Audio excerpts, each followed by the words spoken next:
Bonjour et bienvenue dans les rendez-vous de l'espace. Aujourd'hui, on va toucher du doigt les lois fondamentales de l'univers et comprendre les règles qui font tourner les galaxies. Notre invité nous attend ici, dans la coupole de l'Observatoire de Paris, et je suis sûr qu'il va vous faire aimer les équations. Bonjour Aurélien Barraud.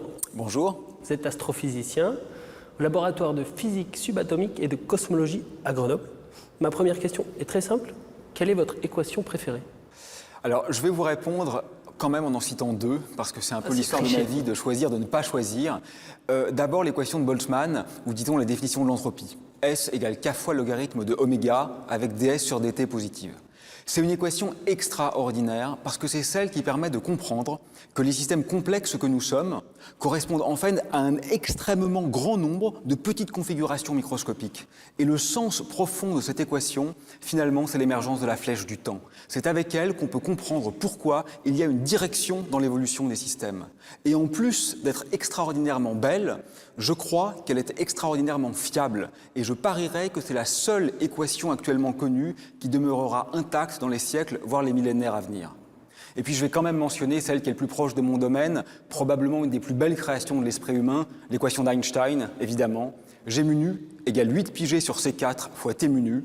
G mu nu, c'est le tenseur d'Einstein qui décrit l'espace-temps, et T mu nu, c'est le tenseur énergie-impulsion qui décrit la matière. Et ce que nous montre cette fascinante équation, c'est qu'en fait, l'espace et le temps ne sont plus, comme le pensait Newton, une sorte de cadre figé, mais qu'au contraire, ils sont en relation avec le contenu. Autrement dit, la matière dit à l'espace comment se courber, et en retour, l'espace courbe dit à la matière comment se mouvoir. C'est ce qui permet de comprendre pourquoi la Lune, en réalité, suit la trajectoire la plus droite possible dans l'espace courbé par la présence de la Terre. Et je trouve même qu'au niveau philosophique, c'est une équation extraordinairement puissante parce qu'elle déconstruit l'idée d'un cadre rigide. En fait, avec Einstein, tout devient relatif, on le sait, mais aussi relationnel, presque au sens de Leibniz, c'est-à-dire que les choses ne sont plus jamais arrimées à une sorte de structure macroscopique, rigide et sous-jacente, mais tout devient purement l'un par rapport à l'autre, et ça, je trouve que c'est très étrange et très beau. Donc c'est les deux qui vous touchent le plus? C'est les deux qui m'émeuvent le plus et qui me sidèrent le plus. Est-ce qu'il y a une équation qui vous plaît pas, une qui vous a donné dur fil à retordre dans votre histoire de physicien?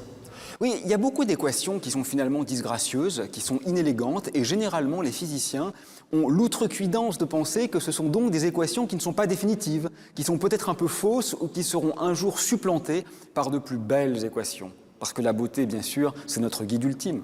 Combien il faut d'équations belles pour décrire le monde tel qu'il nous entoure et l'univers? Actuellement, il faut un peu trop d'équations. Il y a un certain nombre de champs disciplinaires qui sont relativement cloisonnés à l'intérieur de la physique. Et bien évidemment, pendant des décennies, voire des siècles, la science de la nature a tenté de converger vers une unification. Ça a relativement bien marché dans le passé. On a réussi à comprendre que des phénomènes qui semblaient disjoints étaient en réalité des émergences d'une loi plus fondamentale qui n'était pas encore découverte. Je ne suis pas tout à fait certain que l'on continue aujourd'hui sur cette voie, en particulier la fameuse équation du tout, ou théorie du tout, qui est très fantasmatique, qui fait couler beaucoup d'encre et qui peut-être aussi motive l'imaginaire d'un certain nombre de chercheurs, manifestement se fait attendre. Et il me semble que dans les dernières décennies, la physique ne fonctionne plus vraiment vers l'unification. Alors, moi je ne suis même pas persuadé que cette équation du tout existe. Peut-être que nous sommes un peu trop guidés, vous voyez, par nos origines à la fois philosophiques, la métaphysique de Socrate, religieuses, les religions monothéistes évidemment, qui nervurent notre culture, et que tout cela nous laisse croire que l'ultime est forcément l'unique. Mais après tout, rien ne le prouve, et il se pourrait même d'ailleurs que quand bien même elle existerait, cette équation fondamentale de la nature ne soit pas si utile que ça. Parce que regardez, on connaît très bien aujourd'hui les lois de la physique des particules, les corpuscules minuscules tels qu'on les voit au CERN à Genève. Mais on est totalement incapable d'en déduire par exemple les lois de la mécanique des fluides, c'est-à-dire du mouvement de l'eau dans une rivière. Peut-être y a-t-il des phénomènes d'émergence qui font qu'à partir du microcosme, on ne peut pas comprendre le macrocosme.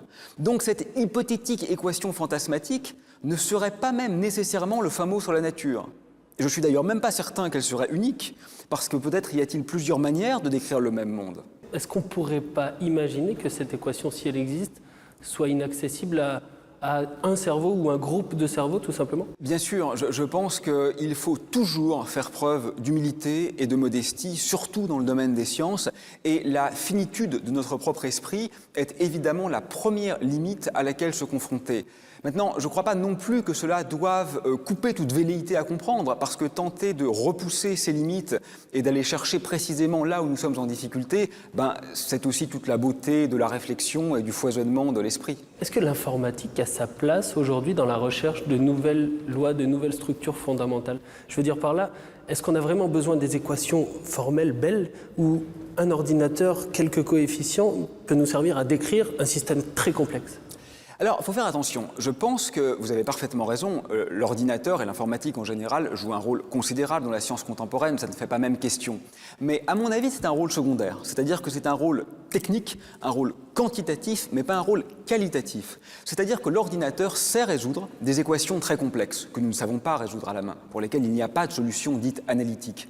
Mais ce qui est compliqué, quelque part, c'est pas de les résoudre, c'est de les trouver.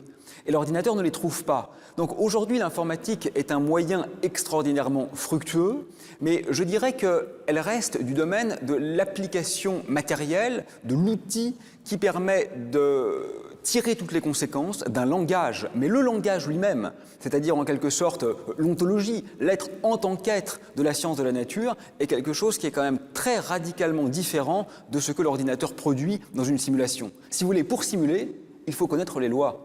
Et donc, il faut commencer par avoir compris la manière dont fonctionne la nature pour que la simulation puisse effectivement donner ses fruits. Et je crois que comprendre, ce n'est pas seulement prévoir. Et une loi physique, elle dit plus que ce qui va advenir. Elle dit, dans une certaine mesure, pourquoi cela va advenir. C'est vrai, même si on essaye d'apprendre ce langage en particulier à une forme d'intelligence artificielle qui aurait accès à beaucoup plus de données qu'un être humain, par exemple? Là encore, soyons modestes, je n'en sais rien. Nous serons sans doute surpris par l'intelligence artificielle. D'ailleurs, c'est même la définition de l'intelligence que de nous surprendre. Mais je crois que quelque chose échappe vraisemblablement à l'intelligence artificielle, parce que quand bien même nous aurions trouvé des lois physiques qui fonctionnent grâce à l'intelligence artificielle, c'est même pas encore l'essentiel, c'est pas très dur de trouver une équation qui décrit un phénomène. Techniquement, on fait un ajustement de polynôme, ça marche toujours. Hein. Ce qui est compliqué et ce qui est intéressant et ce qui fait la beauté et la grandeur de la science, c'est pas seulement l'équation, c'est la mise en regard de l'équation avec tout un contexte et tout un corpus. Et ce contexte, il est culturel, il est esthétique, il est même parfois éthique. Et ça, ce sont précisément les choses qui vont échapper à la machine. Puis, je dirais aussi que dans la création, dans la mise en exergue comme ça des lois fondamentales et de la compréhension profonde du réel, nous avons aussi une certaine capacité, j'allais dire être humain, mais j'ai envie de dire être vivant en général, de jouer avec la faille. C'est-à-dire que nous savons construire aussi à partir de nos erreurs. Et ça, je crois que les ordinateurs en sont encore assez loin. Vous parlez des belles équations, celles qui marchent, mais en plus disent des choses. La plus récente écrite aujourd'hui, c'est laquelle pour vous? C'est un peu compliqué parce qu'il y a d'une part la physique relativement bien connue. Je citais l'équation d'Einstein parce qu'elle fait aujourd'hui partie de notre paradigme en quelque sorte, c'est-à-dire de notre image globale du réel. Et puis il y a la physique en train de se faire, celle qui est en plein développement, ce sur quoi bien sûr les chercheurs travaillent. Par exemple la théorie des cordes, qui est fascinante de cohérence et d'élégance mathématique, mais qui manque de corroboration expérimentale, ou dans mon domaine, la gravitation quantique, où l'on tente de concilier les deux piliers de la science du XXe siècle. Donc d'une part la science d'Einstein et d'autre part la science de l'infiniment petit. Donc des équations, nous en écrivons tous les jours. Les théories s'échafaudent, mais là ce qui est intéressant, c'est que l'articulation entre le langage, en quelque sorte, et le réel est quelque chose de très complexe. Ce n'est pas comme s'il y avait un donné pur, qui était le monde, le ciel étoilé, et une équation qui doit le décrire. Nous sommes toujours en train de reconstruire le réel tout en le décrivant. Si vous voulez, c'est un jeu dont la règle du jeu se découvre au fur et à mesure de la partie. Donc des équations, nous en écrivons, mais il est beaucoup trop tôt aujourd'hui pour savoir celles qui seront signifiantes dans quelques décennies, parce qu'en réalité, ce dont on manque, comme tous les artistes, cette contrainte. Vous parliez de règles du jeu. Est-ce qu'il est possible, d'une certaine manière, que les lois, celles de l'univers, elles aussi évoluent au cours de la partie, au cours du temps? Alors, c'est une très bonne question. Je répondrai oui en deux sens. D'abord, c'est possible au sens d'une évolution temporelle strictement physique. Il est tout à fait envisageable qu'il existe une sorte de métaloi, c'est-à-dire une loi de niveau supérieur qui soit en effet intemporelle, mais que les lois émergentes, celles qui régissent notre quotidien, résultent de phénomènes qui sont en partie aléatoires. Ce qui d'ailleurs est très fondamental, parce que ça revient à dire que les lois de la physique seraient à réinterpréter comme des phénomènes, c'est-à-dire seraient contingentes, pourraient être autres. Il y aurait en effet une sorte d'évolution des phénomènes cosmologiques qui serait quelque part similaire à ce qui a lieu en biologie, par exemple. Ça, c'est une possibilité. Mais il y a peut-être un sens encore plus profond à votre question. C'est de savoir s'il ne peut pas y avoir une évolution, non pas au sens de l'évolution matérielle d'une constante de couplage, mais au sens de l'évolution même de la pensée.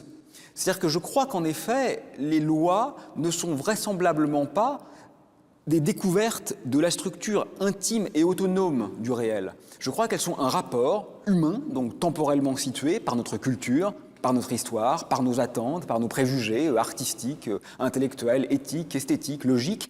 Et c'est le rapport entre ça et quelque chose qui se découvre. Et ça, évidemment, ce n'est vraisemblablement pas quelque chose qui est strictement indépendant du contexte. Donc je ne peux pas le prouver, j'ai peut-être tort, mais j'ai tendance à croire qu'une civilisation extraterrestre qui scruterait le même monde pourrait vraisemblablement le décrire adéquatement de manière différente. Merci Aurélien Barraud pour ces explications et pour vos réflexions. Merci à vous. Il est temps pour vous d'aller retrouver 2 documentaires sur Science et Vie TV pour aller au plus près des grandes équations de l'histoire. À la prochaine!